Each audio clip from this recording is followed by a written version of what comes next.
අපි මේ 2020 භෞතික විද්‍යාව බහුවර්ණ ප්‍රශ්න එකින් එක ඉලක්ක කරනවා.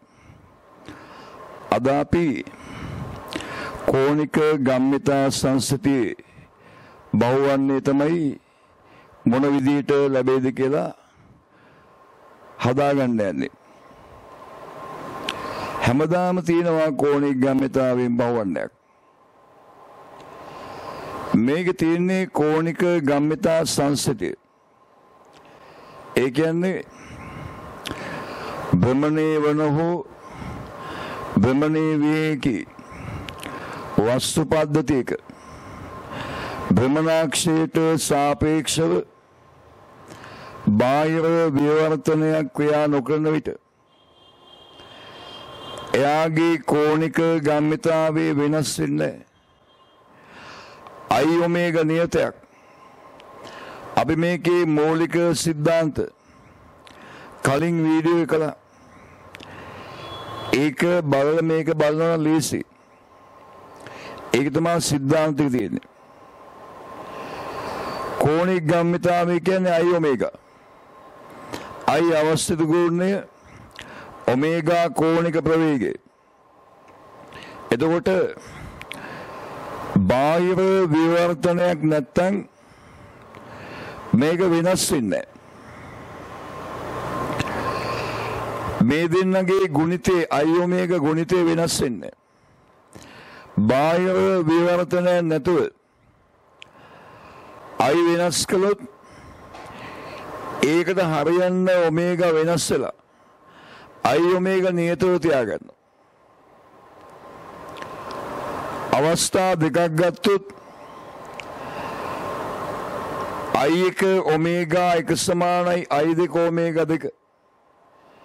ඒ කියන්නේ බාහිර විවර්තනයක් නැතුව අවශ්‍ය ගුණය I1 ඉඳන් I2ට වෙනස් කරද්දී කෝණික ප්‍රවේගය ඔමේගා 1 ඉඳන් ඔමේගා 2ට වෙනස් වෙනවා නම් I1 ඔමේගා 1 සමාන වෙනවා I2 ඔමේගා 2ට. ඔය බාහිර විවර්තනයක් නැතුව අවස්ථිතී ගුණය වෙනස් වෙන එක අවස්ථාවක් තමයි යම් අක්ෂයක් වටා භ්‍රමණය වන වස්තු පද්ධතියක් බාහිර බලපෑමක් නැතුව ස්කන්ධ ලං කිරීම ඈත් කිරීම. ඒ වගේ ක්‍රියාවලියකදී අවස්ථා දෙකක් ගත්තොත් I1 ඔමේගා 1 සමානයි I2 ඔමේගා 2. ඊළඟ අවස්ථාව තමයි ගැටුම්. වස්තුන් දෙකක් ගැටිලා වෙන්වීම, වස්තුන් දෙකක් ගැටිලා එකට තිබීම, ගැටුම් වලදී බාහිර බලන ඒ නිසා බාහිර විවර්තනය නැහැ. ඕනම ගැටුමකට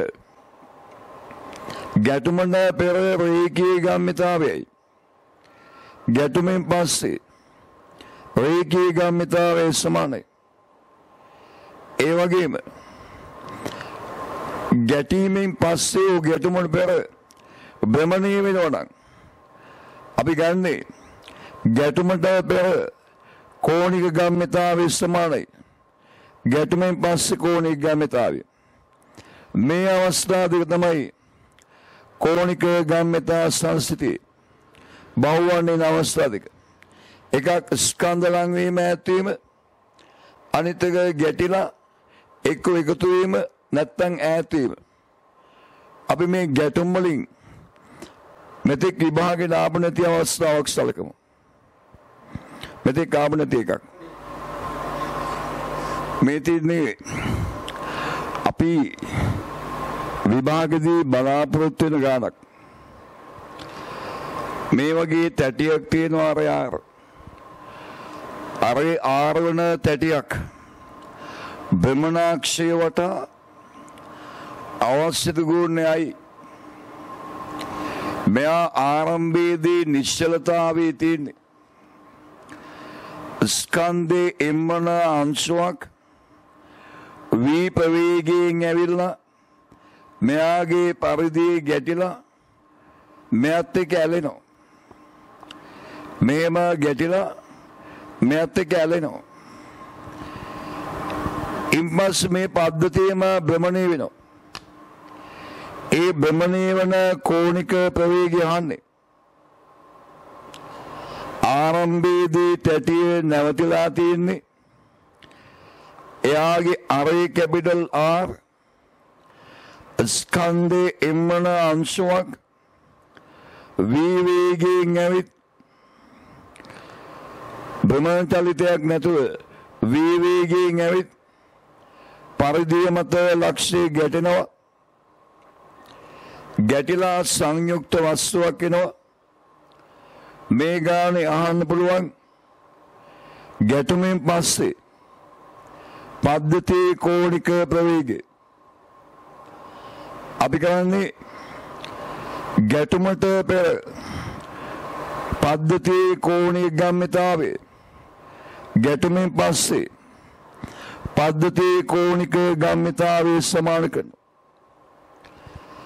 භ්‍රමණාක්ෂය වටා ගැටුමට පෙර පද්ධති කෝණික ගම්මිතාවේ සමාන කරනවා. ගැටුමෙන් පසු පද්ධති කෝණික ගම්මිතාවට තැටියේ නැවතිලානේ. එයාට කෝණික ගම්මිතාවයක් නැහැ. මේ ස්කන්ධේම අංශුව වී වේගයෙන් ගමන් කරන්නේ. ස්කන්ධේම අංශුවක් වී වේගයෙන් යද්දී එයාගේ රේඛීය ගම්මිතාවෙ එන්නේ ආරයතින් තියෙන අක්ෂයකට සාපේක්ෂව කෝණික ගම්මිතාවෙ එන්නේ. මේකෙන් තමයි මම කලින් වීඩියෝ ගොඩක් කළේ. කෝණික ගම්මිතාවෙ එන්නේ ගැටුමෙන් පස්සේ පද්ධතියේ තනි වස්තුවක් හැටියට භ්‍රමණය වෙන්නේ. එහෙනම් කෝණික ගම්මිතාවයේදී පද්ධතියේ අවශ්‍ය ගුණේ කෝණික ප්‍රවේගයේ ඔමේගා වලින් වැඩි කරනවා. පද්ධතියක අවශ්‍ය ගුණේ ගන්නෙ එක් එක් වස්තුවේ අවශ්‍ය ගුණ වල එකතුවෙන්. තැටියේ අවශ්‍ය ගුණේ අය කියලා දීලා තියෙනවා. මේ ස්කන්ධේම අංශුව භ්‍රමණාක්ෂයෙන් ආරයතින් තියෙන්නේ අවශ්‍ය ගුණ MR වර්ගයේ. ඔන්න ගැටුමෙන් පස්සේ පද්ධතිය අවශ්‍ය ගුණේ මේ තියෙන කෝණික ප්‍රවේගය. එනම් මේ කෝණික ගම්මිතාවේ ආන්නේ ඔමේගා කියද කියලා. ඔමේගා මේ පදේ මෙහාට කියනවා MVR බෙදීම අයිදන MR වර්ගයේ ඔමේගා සමාන වෙනවා MVR බෙදීම අයිදන MR වර්ගයේ. මේකේ 아무තු දෙයක් තියෙන්නේ රේඛීය චලිතයේ දෙන වස්තුක කෝණික ගම්මිතාවේ ස්කන්ධේම වස්තුවක් වී ප්‍රවේගයෙන් යද්දී ආරයතින් තියෙන අක්ෂයකට සාපේක්ෂව කෝණික ගම්මිතාවෙන් මෙයා. අපි ඊළඟට බලමු තවත් මේ විදිහම ගැටුමක් භ්‍රමණය වන වස්තුන් ගැටෙනවා නම් ගැටුමන පෙර කෝණික ගම්මිතාවේ ගැටුමෙන් පස්සේ කෝණික ගම්මිතාව සමානයි. අය බලමු මේ වගේම තවත් ගානක්. මේ තියෙන්නේ ඔය කෝණික ගම්මිතා සංස්ථිතිය වලට කීප වතාවක් ආපු බවන්නේ. අවස්ථා කීපයකදී ආවා. මේම භ්‍රමණාක්ෂය වටා අවශ්‍ය ගුණය I1 වන වස්තුවක් ඔමේගා 1 කෝණික ප්‍රවේගයෙන් භ්‍රමණය වෙනවා. අවශ්‍ය ගුණේ I දෙක වන වස්තුවක් ඔමේගා දෙක කෝණික ප්‍රවේගයෙන් භ්‍රමණය වෙනවා. මේ දෙන්නා ගැටිලා තනි වස්තුවක් වෙනවා. ආනේ දැන් පද්ධතියේ භ්‍රමණය වන කෝණික ප්‍රවේගය මේ දෙන්නා තනි වස්තුවක් වුණාම භ්‍රමණාක්ෂය වටා අවශ්‍ය ගුණේ I එක දන්නා I දෙකයි. ගැටුම් වලදී ගැටුමට පෙර කෝණික ගම්මිතාවේ සමානයි. ගැටුමෙන් පසු කෝණික ගම්මිතාවේ මේ දෙන්නා වෙන වෙනම කැරකින්නේ. එයනා කෝණික ගම්මිතාව වෙන වෙනම ගන්නේ. මෙයාගේ අවශ්‍ය ගුණය I එකයි කෝණික ප්‍රවේගය ඔමේගා එකයි. එනම් කෝණික ගම්මිතාවේ I එක ඔමේගා එකයි. මෙයාගේ අවශ්‍ය ගුණය I දෙකයි කෝණික ප්‍රවේගයේ ඔමේගා දෙකයි. එනම් පද්ධතියේ කෝණික ගම්මිතාවේ I එක ඔමේගා එක දන I දෙක ඔමේගා දෙකයි.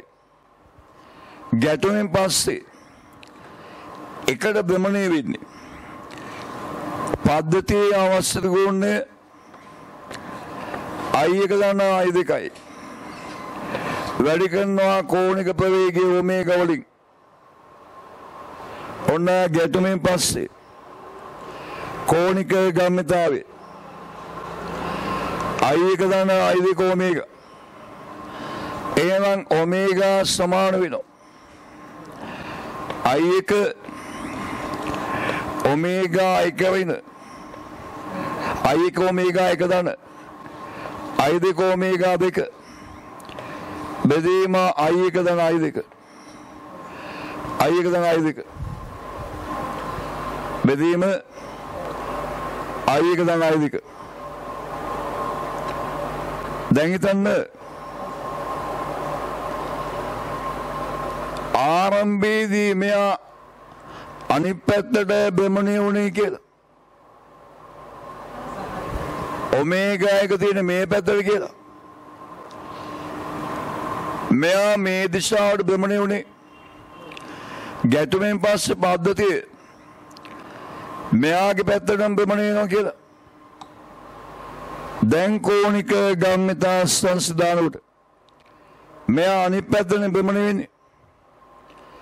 එනිසා එයාගේ කෝණික ගම්මිතාවය වෙන කියලා ගන්න. වෙන I එක ඔමේගා එක. මෙයාගේ ධන I දෙක ඔමේගා දෙක. ගැටිලා තනි වස්තුව කියලා කරකෙන්නේ. අවශ්‍ය ගුණ I එක ධන I දෙක. වරක් ඔමේගා. එහෙනම් ඔමේගා සමානයි. වෙන I එක ඔමේගා එක ධන I දෙක ඔමේගා දෙක බෙදීම I එක දන I දෙක. දැන් මේක තවත් ආකාරයකට ආවනේ. මේම අවශ්‍ය ගුණය I එක වන වස්තුවක් ඔමේගා එක කෝණික ප්‍රවේගයෙන් භ්‍රමණය වෙනවා. මෙයා භ්‍රමණය වෙනවා. වෙන වස්තුවක් භ්‍රමණය වෙන්නේ නැති වස්තුවක් කෝණික ප්‍රවේගයේ බිඳුව වන වස්තුවක් මෙයා මත වැටෙනවා. අවශ්‍ය ගුණය I දෙකයි.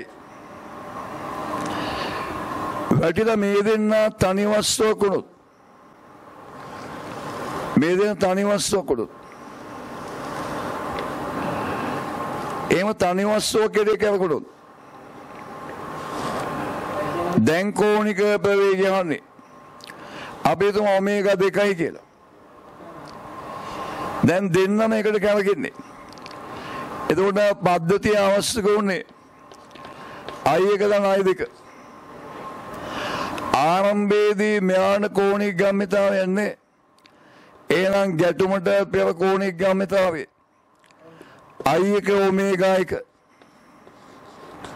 ගැටුමෙන් පස්සේ I1 දන I2 වරක් ඔමේගා 2 එහෙනම් ඔමේගා 2 සමානයි I1 ඔමේගා 1 බෙදීම I1 දන I2 ඔමේගා 2 සමානයි I1 ඔමේගා 1 බෙදීම I1 දන I2 ඔය විදිහට එන්නත් පුළුවන්. එහෙම අවස්ථා තිබ්බා. භ්‍රමණය වන වස්තුවක් මත වෙනත් වස්තුවක් පතිත වීම. මොනෝනත් ගැටුම්නේ. ගැටුමන පෙර පද්ධතියේ කෝණේ ගමිතාවේ. ගැටුමින් පස්සේ පද්ධතියේ කෝණේ ගමිතාවේ සමාන කරන. ඊළඟට අපි බලමු ස්කන්ධ ලං වෙන ඇත්තන අවස්ථාවක්. ස්කන්ධ ලං වෙන ඇත්තන අවස්ථාව බලමු. මේ තියෙන්නේ තව විශේෂ අවස්ථාවක්. ස්කන්ධේ කැපිටල් එම්මන තැටියක් වේදිකාවක්.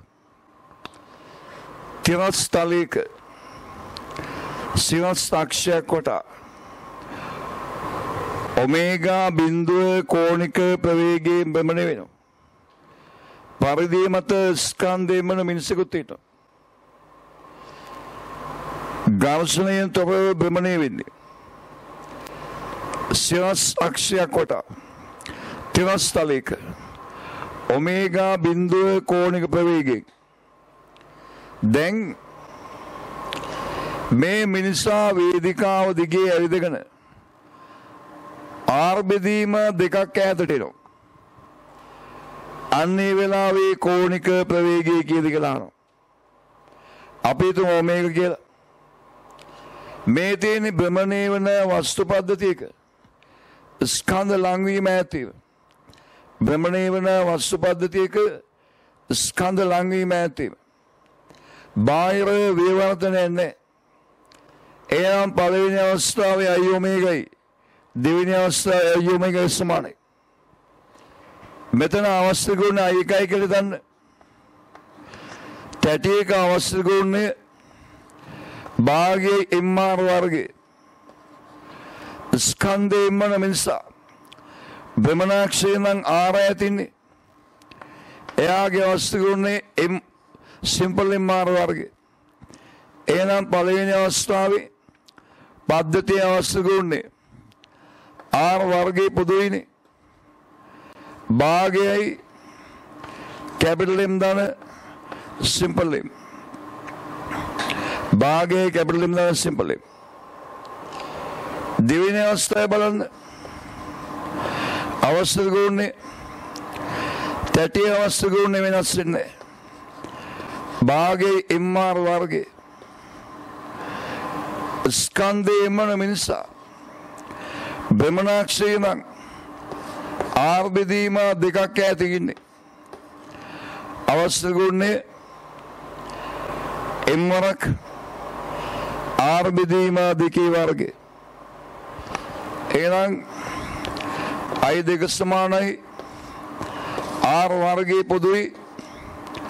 මෙතනින් භාගයේ M මෙතන දෙකේ වර්ගය 4යි. M බෙදීම 4යි. අවස්ථා දෙක. මෙදින අවස්ථා දෙක. දැන් අවස්ථා දෙකට භාවිතා කරනවා. I1 ඔමේගා 1 සමානයි I2 ඔමේගා 2. I1 යගේ භාගයේ කැපිටල් M ධන සිම්පල් M R වර්ගයේ ඔමේගා 1 යගේ ඔමේගා බිඳුව 1 දීලා තියෙනවා. ආනේ ඔමේගා. දෙවෙනි අවස්ථාවේ භාගයයි කැපිටල් M ධන සිම්පල් M බෙදීම 4. වැඩි කිරීම R දෙවෙනි බලය කෝණික ප්‍රවේග ඔමේගා R වර්ගය R වර්ගය අයින්. මේ පදේ මෙහාට ගේන්න පුළුවන්. ගෙනාවම ඔමේගා සමාන වෙනවා.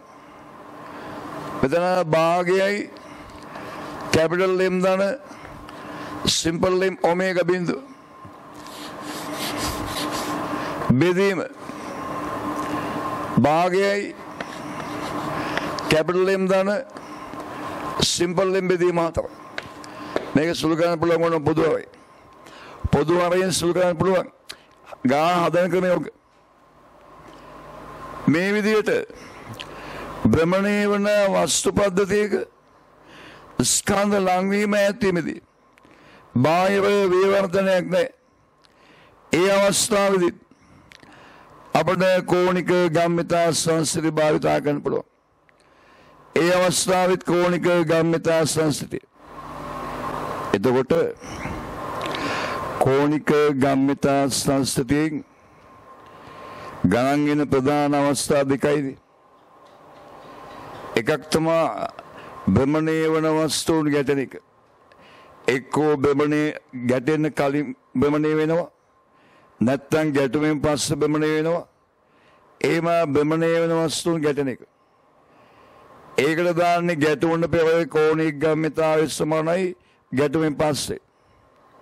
දෙවෙනි එක භ්‍රමණය වන වස්තු පද්ධතියක අංශුන් ලංවීම ඇතීම.